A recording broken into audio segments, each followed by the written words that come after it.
Hey, what's up, everybody? It's Charles Advanced, and welcome you guys to another episode of the DREAMERSPRO show. We cover everything from sports, hot topics, classic debates, entertainment, and we give you guys a fresh perspective on things and how we see them. So let's get into today's topic here. Skip Bayless. He is back at it again. So, as you guys know, LeBron James is literally going out of his way to make a spectacle of his entire free agency, right? He wants to show people that he's the man, and I can still control the NBA to whatever extent or to whatever degree I choose to do so. And then this is the latest case of it. But as you guys know, in the aftermath of LeBron and the Lakers kind of parting ways, the media tried to spin it that, LeBron left the Lakers, when in fact the Lakers were the ones that refused to extend his contract, going back all the way last year. But the media was trying to do damage control for LeBron and blah, blah, blah, blah, blah, blah, blah. And now it has turned into this entire waiting game for us to figure out, when is LeBron James going to finally make his decision. And then today some more news came out where his agent said that he's not going to make a decision anytime soon, right? So Skip Bayless then decided to take to his podcast to basically say that the reason all of this is happening, the reason LeBron is doing all of this, is because he's trying to show the Lakers, get revenge on the Lakers, to show that I am still the man, even if you people don't see it. And look, I can hold the entire NBA hostage just to flex my muscle on you. So that's what he said. But before we even play the video, Skip, today's video is brought to you by our sponsor, Kachava. Now, before we continue, let me tell you something. This year, I got serious about taking care of my body, my training, my nutrition, all of it. Nothing extreme. I just wanted to take better care of myself. But my days get busy between work, moving around, taking care of my daughter, trying to go to the gym, buying groceries. Life fills up fast. And when it does, nutrition is the first thing to fall apart. I would skip meals, grab whatever was easy, and feel it by the afternoon. Then I started using Kachava's new travel pack. Just one packet gives you complete nutrition ready for life to go on. Plant-based protein, fiber, greens, vitamins, probiotics, omegas, electrolytes, and more. No artificial flavors, no sweeteners, no soy, no gluten, no preservatives, and no animal products. All the nutrition my body craves in one delicious shake, packed to go. It keeps my energy steady all day, and more importantly, it actually tastes amazing.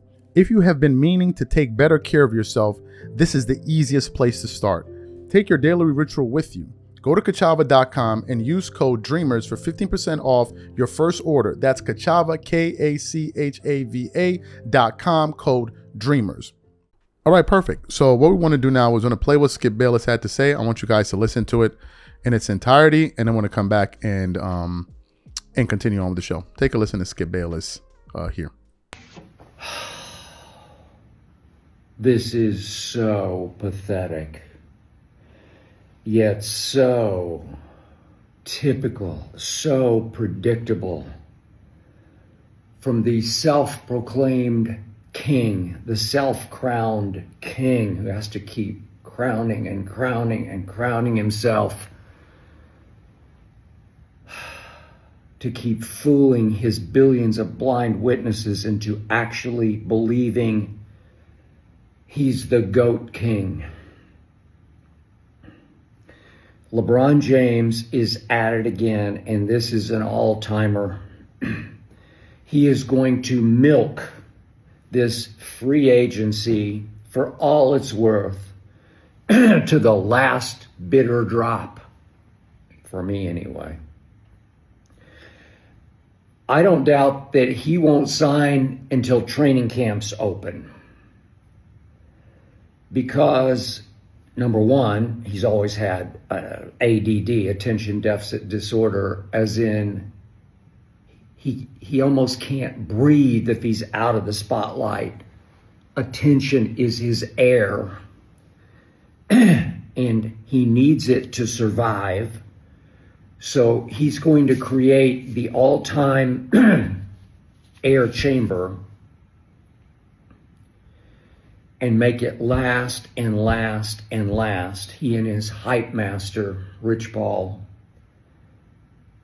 his agent, his partner in crime.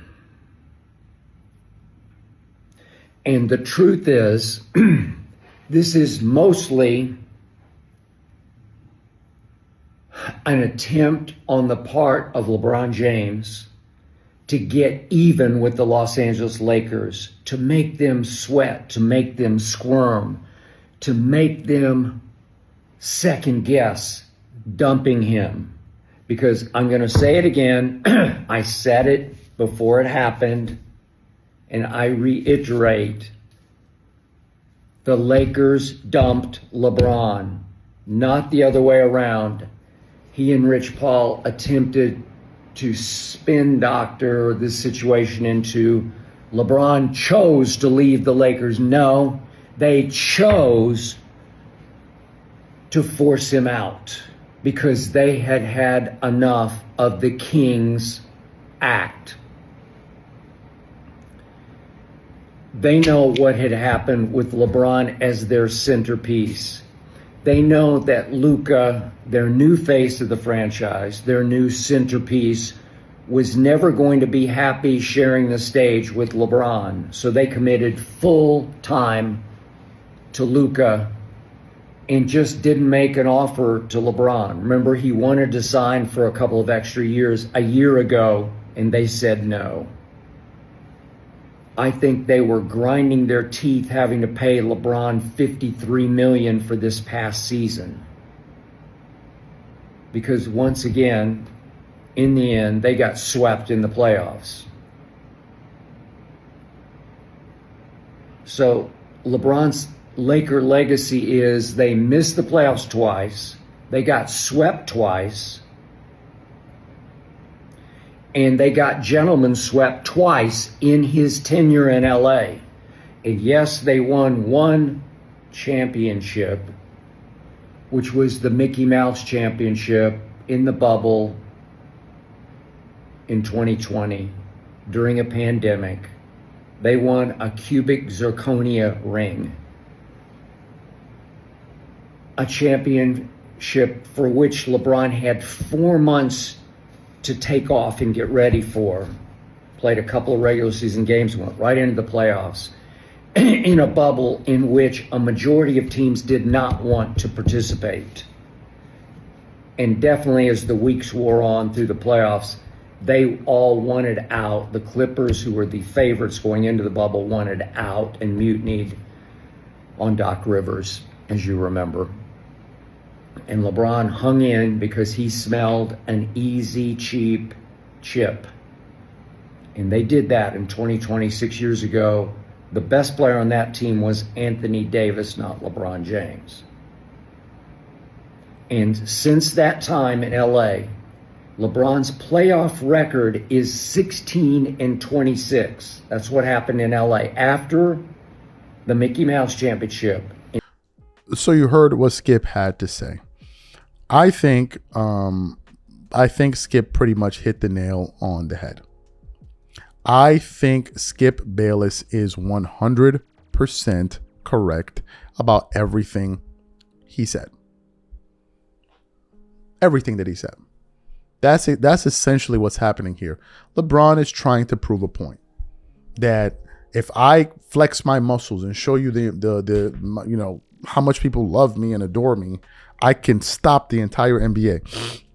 And to have the commissioner come out and say that, hey, you know, we can't make the schedule and blah blah blah blah blah blah blah, it's also really kind of embarrassing. Like Adam Silver is such a pushover. Like I don't understand why he allows himself to, like, he portrays himself in the way that he does. He's such a pushover. He just lets people walk all over him. And it's quite shameful because at the end, what ends up happening is that it causes the players to respect him less and less. Go listen to the comments that Draymond Green made in response to what Adam Silver said. He said, if anything, Adam Silver's comments is going to make LeBron James wait it out even longer. The whole thing is just turned into one big circus, but this is what LeBron is all about. The antics and the circus and the theater, right? And we're going to get more of this. Personally, I don't care. It just gives me more time to laugh at him until he makes his decision. So for me, it's great. I don't care. We're going to laugh at him all the way through. And even after he makes a decision, we're going to have some more jokes. That's what we're going to be doing over here. These are my thoughts. Whatever you guys think, please leave your thoughts and comments in the comment section. We catch you guys on the next show. Peace.